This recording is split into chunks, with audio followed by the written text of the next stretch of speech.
अच्छे लोगों की मृत्यु जल्दी क्यों हो जाती है? अच्छे लोगों के साथ बुरा क्यों होता है? ये सवाल सदियों से मानव मन को परेशान करते आए हैं। जब भी हम अपने आसपास किसी अच्छे इंसान को असमय खोते हैं, हमारे मन में यही प्रश्न उठता है कि ऐसा क्यों हुआ? अच्छे लोग अपने पाप का फल जल्दी ही काट लेते हैं।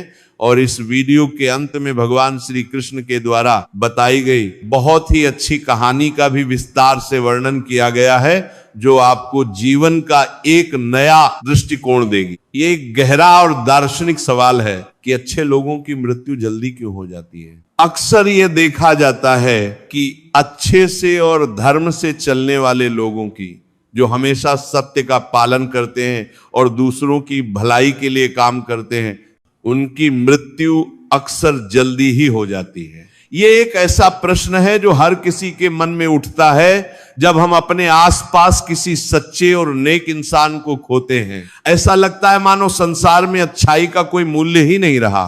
शास्त्रों में तो विस्तार से बताया गया है कि कलयुग में लोगों की उम्र धीरे धीरे घटती जाएगी और अंततः 30 साल ही रह जाएगी।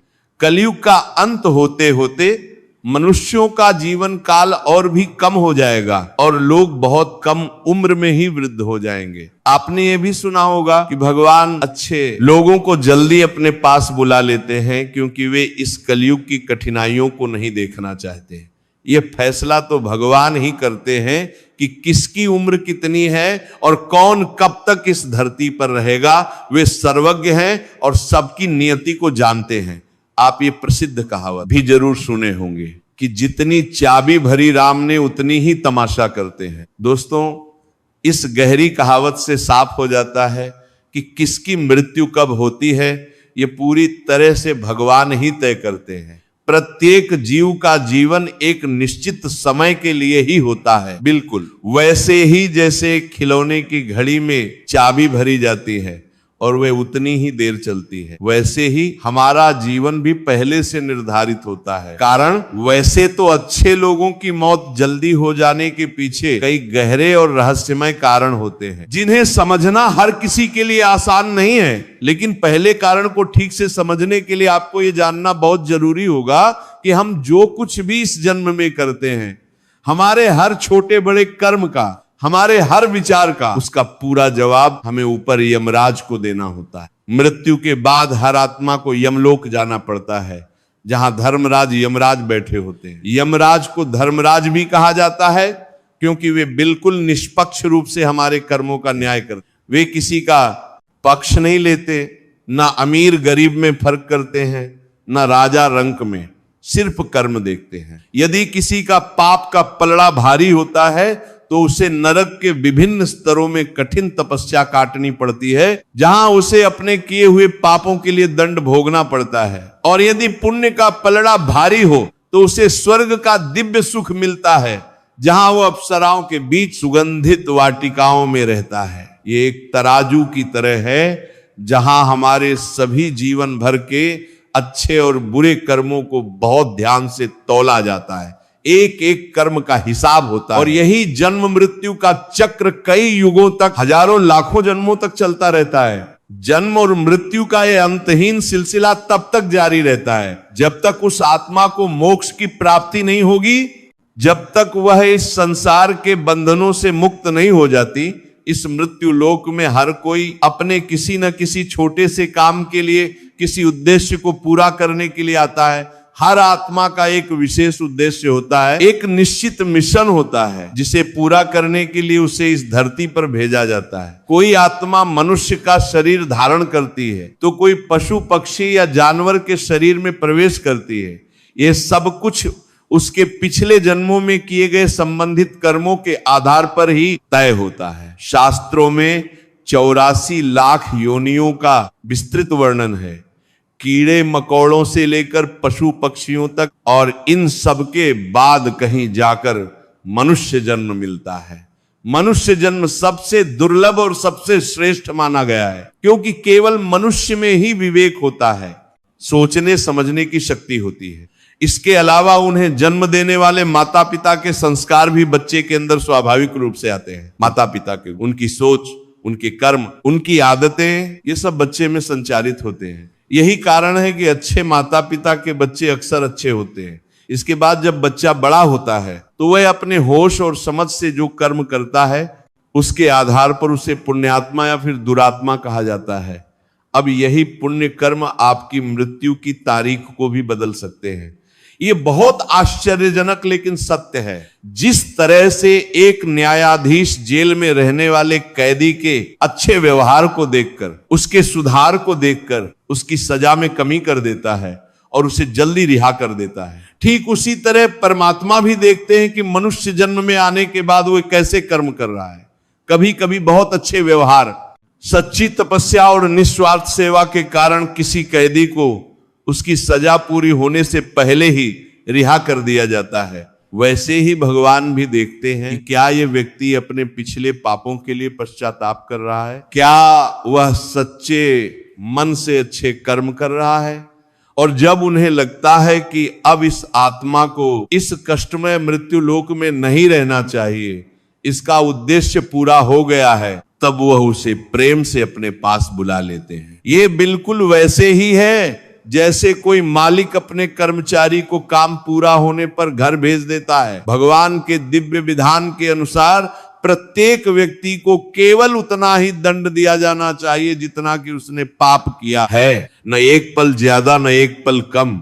ये एक बिल्कुल न्यायपूर्ण व्यवस्था है जहां कोई भी अधिक या कम सजा नहीं पाता। हर कर्म का सटीक हिसाब होता है। अब क्योंकि अच्छे लोगों के पाप कर्म, उनके बुरे काम बुरे लोगों के पाप कर्मों की तुलना में बहुत कम होते हैं, इसलिए अच्छे लोग अपने थोड़े से पापों का फल जल्दी ही काट लेते हैं।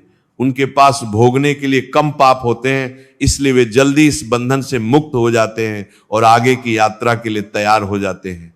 हिंदू धर्म की प्राचीन मान्यता है कि परमात्मा हर अच्छे व्यक्ति को किसी न किसी विशेष उद्देश्य के साथ इस मृत्यु लोक में भेजते हैं। कभी किसी को समाज में ज्ञान का प्रकाश फैलाने के लिए भेजा जाता है, कभी किसी को समाज सुधार और लोगों को सही रास्ता दिखाने के लिए, कभी किसी को गरीबों और असहायों की सेवा करने के लिए, और कभी किसी को धर्म की रक्षा करने के लिए। भगवान का अपना एक दिव्य लक्ष्य उस पवित्र आत्मा में शामिल होता है। इसीलिए जब वह निर्धारित उद्देश्य पूर्ण हो जाते हैं, जब वह आत्मा अपना काम पूरा कर लेती है, तब भगवान उन्हें प्रेम से वापस अपने पास बुला लेते हैं। ये बिल्कुल वैसे है जैसे कोई राजा अपने विश्वसनीय दूत को किसी दूर देश में संदेश देने भेजता है, और जब वह दूत अपना काम पूरा करके लौटता है तो राजा उसका स्वागत करता है। अच्छे लोगों की मौत, उनका इस संसार से जाना उनके द्वारा किए गए अच्छे कर्मों पर ही निर्भर करता है। जितना शुद्ध और पवित्र जीवन होगा, जितनी निस्वार्थ सेवा होगी, उतनी ही जल्दी आत्मा को इस जन्म मृत्यु के चक्र से मुक्ति मिल जाती है। इसके अलावा आपको ये महत्वपूर्ण बात भी बताते हैं कि जो लोग ये कहते हैं कि मरने के बाद इंसान खाली हाथ ही जाता है, कुछ साथ नहीं ले जा सकता, उन्हें यह अवश्य जान लेना चाहिए कि 3 बहुत महत्वपूर्ण चीजें ऐसी हैं जो मरने के बाद भी आत्मा के साथ जाती हैं और अगले जन्म में भी उसके साथ रहती हैं। पहली चीज है विशिष्ट कर्म, यानी वे सभी कर्म जो आपने अपने जीवन में किए हैं, अच्छे या बुरे। दूसरी चीज है स्मृति, यानी आपकी यादें, आपके अनुभव और आपने जो कुछ सीखा है। और तीसरी चीज है जागृति, यानी आपकी चेतना का स्तर, आपकी आध्यात्मिक प्रगति। इसीलिए अब आप किसी से ये गलत बात मत कहना कि आप खाली हाथ आए थे और खाली हाथ चले जाएंगे। ये बिल्कुल सच नहीं है, क्योंकि आपके कर्म, आपकी स्मृतियां और आपकी चेतना हमेशा आपके साथ रहती है। इस सब की मुख्य वजह है मनुष्य में सत्य एवं असत्य का विवेक, अच्छे बुरे में फर्क करने की क्षमता, हमारी बुद्धि और समझ का होना। मनुष्य को यह अनमोल क्षमता दी गई है कि वह सोच समझकर निर्णय ले सकता है कि क्या सही है और क्या गलत, क्या धर्म है और क्या अधर्म। लेकिन दुर्भाग्य से इस धरती पर हम सब दुनियादारी के जटिल चक्र में, माया मोह के जाल में कुछ इस तरह फंस जाते हैं कि हमारी बौद्धिक क्षमता सीमित होकर रह जाती है।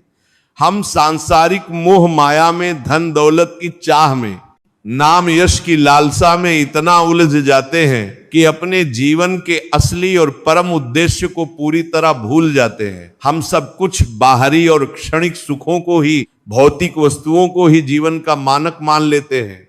धन, संपत्ति, बड़ा मकान, महंगी गाड़ी, नाम प्रसिद्धि, यश सम्मान, इन सबको ही हम जीवन का एकमात्र लक्ष्य मान बैठते हैं। यही सबसे बड़ी गलती हम कर जाते हैं, क्योंकि इन सब चीजों के बावजूद, इतनी सफलता के बावजूद कोई भी व्यक्ति आज तक यह दावा नहीं कर सका है कि वह पूरी तरह से संतुष्ट और सुखी है। हमेशा कुछ न कुछ कमी रह ही जाती है। सच्चाई यह है कि हमें अपने सामान्य मानव जीवन के वास्तविक उद्देश्य को समझने के लिए, उसका पर्दाफाश करने के लिए निरंतर प्रयास करते रहना चाहिए। हमें अपने भीतर झांकना चाहिए और पूछना चाहिए कि हम यहाँ क्यों आए हैं। ये बिल्कुल सच है कि आपके और आपके परिवार के भरण पोषण की, उनकी देखभाल की पूरी जिम्मेदारी हमारी है और हमें इसे हर हाल में, हर परिस्थिति में निभाना चाहिए। ये हमारा मुख्य कर्तव्य है और हमें इससे कभी भागना नहीं चाहिए। लेकिन क्या आप कभी गंभीरता से ये सोच पाते हैं कि आप कितने दिनों तक या कितने सालों तक इस अनिश्चित संसार में, इस नश्वर जगत में बने रहेंगे? आपकी अंतिम मंजिल क्या होगी? आप कहां जाएंगे? तो इन गहरे सवालों के उत्तर में ज्यादातर लोग बस यही कहते हैं कि पता नहीं, सोचा नहीं कभी। ऐसे लोग वास्तव में बड़े ही अजीब और अद्भुत होते हैं। वे जीवन की यात्रा तो कर रहे हैं, दौड़ लगा रहे हैं, लेकिन यात्रा के बारे में, मंजिल के बारे में उन्हें कुछ भी जानकारी नहीं होती। ये बिल्कुल वैसे है जैसे कोई व्यक्ति बिना नक्शे के, बिना दिशा जाने, बिना मंजिल तय किए एक लंबी यात्रा पर निकल पड़े। क्या आपने कभी शांत एकांत में बैठकर अपने आप से ये महत्वपूर्ण प्रश्न पूछा है कि आपको यह दुर्लभ मानव जीवन क्यों मिला है? इसका क्या उद्देश्य है? तो दोस्तों, महान ग्रंथ महाभारत में जब धर्मराज युधिष्ठिर ने भीष्म पितामह से जीवन के उद्देश्य के बारे में प्रश्न किया तो उन्होंने बड़ा सुंदर उत्तर दिया। भीष्म पितामह ने कहा था कि इस संपूर्ण सृष्टि में मनुष्य से बढ़कर, मनुष्य से श्रेष्ठ कोई भी जीव नहीं है। आपको यह जानकर बहुत आश्चर्य होगा कि पूरे 84 लाख विभिन्न योनियों में जन्म लेने के बाद, कीड़े मकोड़े से लेकर पेड़ पौधे, पशु पक्षी, सब में जन्म लेने के बाद कहीं जाकर हमें यह अनमोल मनुष्य जीवन मिलता है। और इस संसार के समस्त प्राणियों में मनुष्य ही सबसे श्रेष्ठ, सबसे विकसित और सबसे बुद्धिमान है। ये एक अत्यंत दुर्लभ और बहुमूल्य उपहार है जो हमें भगवान ने दिया है। धर्म कोई सा भी क्यों न हो, हिंदू, मुस्लिम, सिख, ईसाई, बौद्ध, जैन, हर एक धर्म में यही सार्वभौमिक सत्य बताया गया है कि जिसने इस धरती पर जन्म लिया है, जो भी संसार में आया है, उसकी मृत्यु एकदम निश्चित है। ये एक अटल सत्य है, एक ऐसा नियम है जिससे कोई नहीं बच सकता, न राजा, न रंग, न अमीर, न गरीब। और अगर विशेष रूप से सनातन धर्म की बात करें तो इसकी एक बहुत ही रोचक और प्राचीन मान्यता के अनुसार बच्चे के जन्म लेने के बाद छठी रात को, जिसे छठी का त्योहार कहते हैं, उस पवित्र रात में स्वयं ब्रह्मा जी उस नवजात शिशु की किस्मत, उसका भाग्य लिख देते हैं। उस दिव्य रात में बच्चे के पूरे जीवन की रेखाएं, उसके भविष्य के सभी महत्वपूर्ण पहलू लिखे जाते हैं, जिसमें उसके आने वाले जीवन की सभी महत्वपूर्ण घटनाएं, जैसे कि उसकी शिक्षा कैसी होगी, किस क्षेत्र में सफलता मिलेगी, विवाह कब और किससे होगा, कितने बच्चे होंगे, नौकरी या व्यवसाय में क्या होगा, धन संपत्ति कितनी होगी, यहां तक कि जीवन की अंतिम मृत्यु की सटीक तारीख तक सब कुछ पहले से ही लिखा जाता है। यह सब पूर्व निर्धारित होता है। इसी तरह दोस्तों, पवित्र श्रीमद् भागवत गीता में भी भगवान श्री कृष्ण अर्जुन को समझाते हुए कहते हैं कि यह मनुष्य जीवन एक आध्यात्मिक और परम ईश्वरीय जीवन का पद है, एक सीढ़ी है जिसे प्राप्त करके, जिस पर चढ़कर मनुष्य सांसारिक मोह, माया से मोहित नहीं होता, भटकता नहीं है। यदि किसी व्यक्ति के जीवन के अंतिम क्षणों में भी, मृत्यु के समय भी उसकी यह आध्यात्मिक स्थिति बनी रहती है, तो वह सीधे भगवत धाम में, परम धाम में प्रवेश कर जाता है। मनुष्य कृष्ण भावनामृत को, दिव्य चेतना को, या आध्यात्मिक जीवन को एक क्षण में पलक झपकते ही तुरंत प्राप्त कर सकता है यदि उसकी भक्ति सच्ची हो। और दूसरी ओर यह भी हो सकता है कि उसके लाखों जन्मों के बाद भी, करोड़ों जन्म लेने के बाद भी ये दुर्लभ अवस्था प्राप्त ना हो। ये सब कुछ उसकी साधना, उसके कर्मों और उसकी भक्ति की गहराई पर निर्भर करता है। दोस्तों, ये तो सच को ठीक से समझने और पूरे मन से स्वीकार करने की बात है। पवित्र भागवत गीता में साफ साफ कहा गया है कि वास्तविक जीवन, असली जीवन तो आध्यात्मिक जीवन है और ये दिव्य उद्यम इसी मानव जीवन के साथ इसी शरीर में होता है। दोस्तों, इन सभी गहरी बातों से ये तो बिल्कुल स्पष्ट हो जाता है कि हम सभी लोग एक निश्चित और पूर्व निर्धारित समय के लिए ही इस पृथ्वी पर आते हैं और कुछ विशेष, कुछ महत्वपूर्ण कर्मों को करने के लिए, किसी उद्देश्य को पूरा करने के लिए ही आते हैं। हर किसी का एक निश्चित कार्य, एक मिशन होता है जिसे पूरा करना होता है। जब हमारे सभी कर्म पूरे हो जाते हैं, जब हमारा उद्देश्य सफल हो जाता है और इस जन्म के सभी लक्ष्य प्राप्त हो जाते हैं, तो प्रभु परमात्मा हमें परलोक में, स्वर्ग में एक सुंदर और सहज स्थान प्रदान करते हैं। भगवान श्री कृष्ण बहुत सुंदर तरीके से कहते हैं कि वास्तविक जीवन, असली और शाश्वत जीवन तो वह है जो तब शुरू होता है जब ये नश्वर भौतिक जीवन, ये शरीर समाप्त हो जाता है। ये शरीर तो केवल एक वस्त्र की तरह है जिसे आत्मा कुछ समय के लिए धारण करती है। जो लोग सदाचारी होते हैं, जो सच्चाई के रास्ते पर चलते हैं और जीवन में निस्वार्थ भाव से अच्छे कर्म किए होते हैं, दूसरों की सेवा की होती है, वे वास्तव में विशेष और धन्य होते हैं। जब उनकी मृत्यु का समय निश्चित हो जाता है, जब उनका कार्य पूरा हो जाता है, तो दोस्तों वे बड़े शांत भाव से इस दुनिया को छोड़कर आगे की दिव्य यात्रा जारी रखते हैं।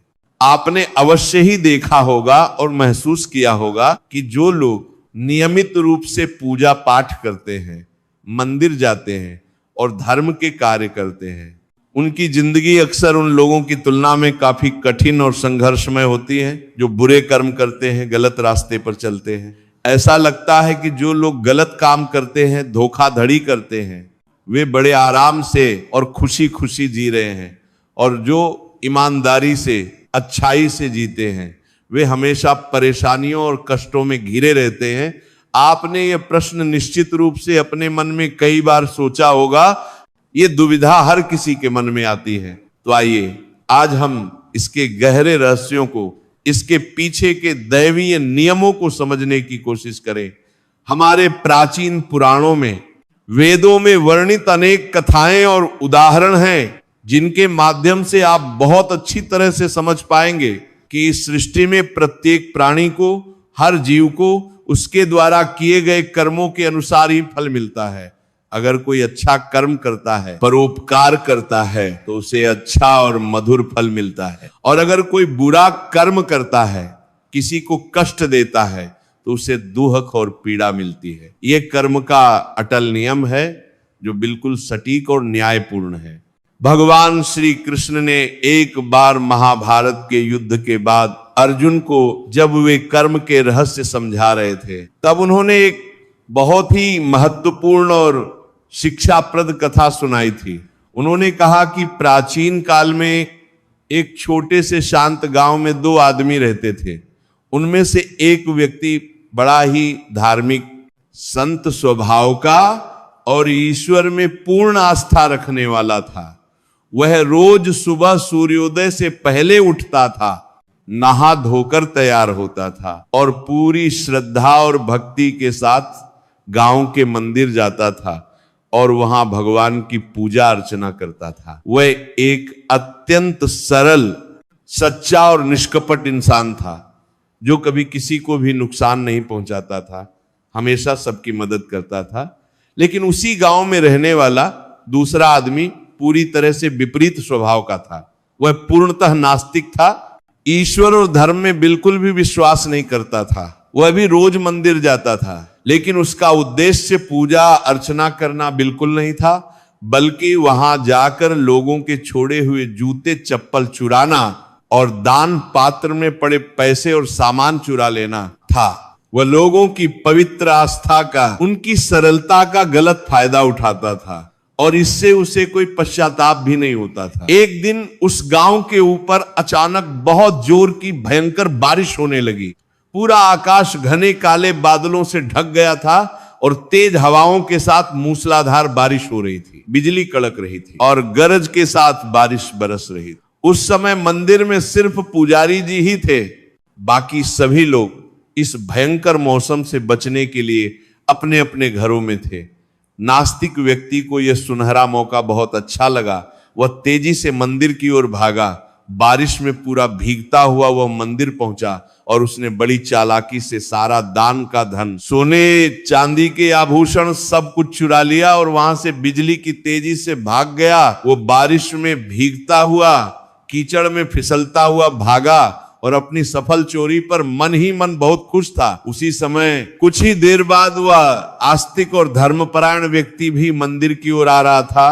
इतनी भयंकर बारिश के बावजूद भी वो अपनी दैनिक पूजा अर्चना के लिए भगवान के दर्शन करने के लिए आया था, क्योंकि उसने कभी अपनी पूजा नहीं छोड़ी थी। वह पूरी तरह बारिश में भीग गया लेकिन फिर भी मंदिर पहुंचा। उसने बड़े प्रेम से भगवान की मूर्ति के सामने दीप जलाया, अगरबत्ती लगाई और पूर्ण भक्ति भाव से भगवान की पूजा अर्चना करने लगा। वह पूरी तरह से अपनी पूजा में, अपने ध्यान में लीन था और उसे बाहर की दुनिया की कोई भी खबर नहीं थी। वह भगवान में पूर्णतः तल्लीन था। उसी समय मंदिर के पुजारी जी, जो थोड़ी देर के लिए बाहर गए थे, वापस लौटे और उन्होंने देखा कि दान पात्र बिल्कुल खाली है, सारा धन गायब है। उन्हें बहुत आश्चर्य हुआ और फिर उन्होंने उस धार्मिक व्यक्ति को देखा। चूंकि मंदिर में उस समय कोई और नहीं था, इसीलिए पुजारी ने बिना सोचे समझे ये मान लिया कि यही व्यक्ति चोर है, इसी ने सारा धन चुराया है। पुजारी ने जोर जोर से चिल्लाना शुरू कर दिया, चोर चोर, पकड़ो इसे। और गांव के बाकी लोग भी तेजी से वहां आ गए। सभी लोगों ने उस बेचारे निर्दोष धार्मिक व्यक्ति को चारों ओर से घेर लिया और उस पर झूठा चोरी का आरोप लगाया। बेचारा आस्तिक व्यक्ति रो रो कर, हाथ जोड़कर अपनी सफाई देता रहा, भगवान की कसम खाता रहा कि उसने कुछ नहीं किया। लेकिन क्रोध में आए लोगों ने उसकी एक भी बात नहीं सुनी। उन्होंने उसे बुरी तरह से पीटा, लात घूंसों से मारा और उसका बहुत अपमान किया। वह बेचारा रोता हुआ, दुखी और टूटा हुआ, अपमानित होकर मंदिर से बाहर निकला। तेज बारिश में भीगता हुआ, रोता हुआ वह घर की ओर चल पड़ा। उसे बहुत दुख हो रहा था कि उसने कभी किसी का बुरा नहीं किया, फिर भी उसके साथ ऐसा अन्याय हुआ। रास्ते में अंधेरे में उसे एक बड़ा पत्थर दिखाई नहीं दिया और वह जोर से उससे टकराया। उसकी टक्कर इतनी जोरदार थी कि वह बुरी तरह घायल हो गया। उसका सिर फट गया, माथे से खून की धारा बहने लगी और वह दर्द से कराहता हुआ जमीन पर गिर पड़ा। वह वहीं बेहोश होकर पड़ा रहा। उसी समय संयोग से उसे वह व्यक्ति मिला जिसने वास्तव में मंदिर में चोरी की थी। वह नास्तिक व्यक्ति उधर से गुजर रहा था। उसने घायल आस्तिक व्यक्ति को देखा और मन ही मन बहुत खुश हुआ। उसे बड़ा मजा आया कि उसकी जगह किसी और को सजा मिल गई, वह तो बच गया।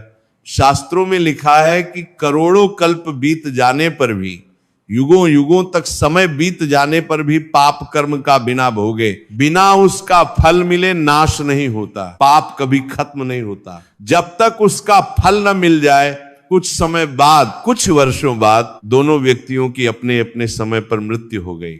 आस्तिक व्यक्ति की मृत्यु उसी गंभीर चोट के कारण हो गई जो उसे उस रात पत्थर से लगी थी। जब दोनों की आत्माएं यमलोक पहुंची, धर्मराज यमराज के सामने पेश हुई, तो आस्तिक व्यक्ति ने बड़े दुख और पीड़ा के साथ यमराज से पूछा कि उसके साथ ऐसा घोर अन्याय क्यों हुआ। उसने तो अपने पूरे जीवन में कभी किसी का बुरा नहीं किया था, कभी किसी को धोखा नहीं दिया, हमेशा सच बोला, फिर भी उसे झूठा आरोप लगा, अपमान झेलना पड़ा और इतनी भयंकर पीड़ा सहनी पड़ी।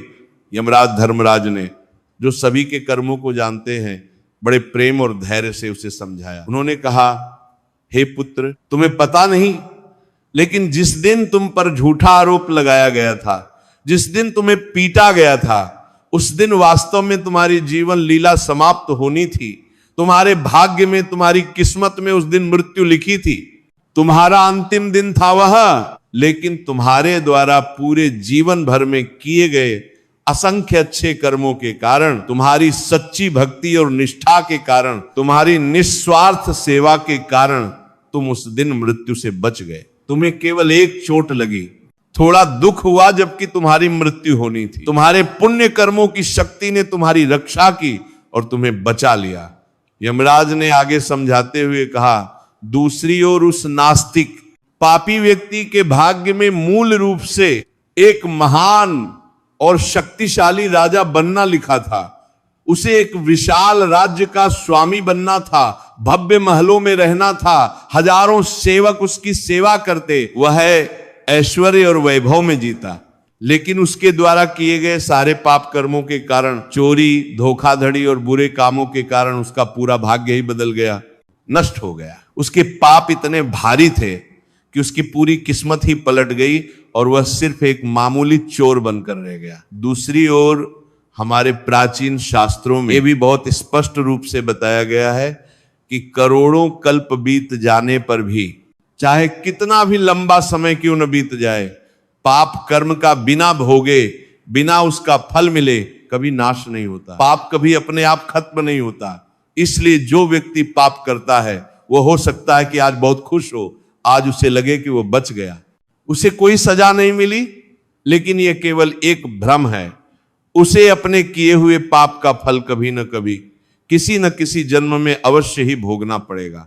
पाप कभी छूटता नहीं है, यह नियम अटल है। इसी संदर्भ में एक और बहुत ही रोचक और शिक्षाप्रद कहानी है जो हमें कर्म के गूढ़ रहस्य को समझने में मदद करती है।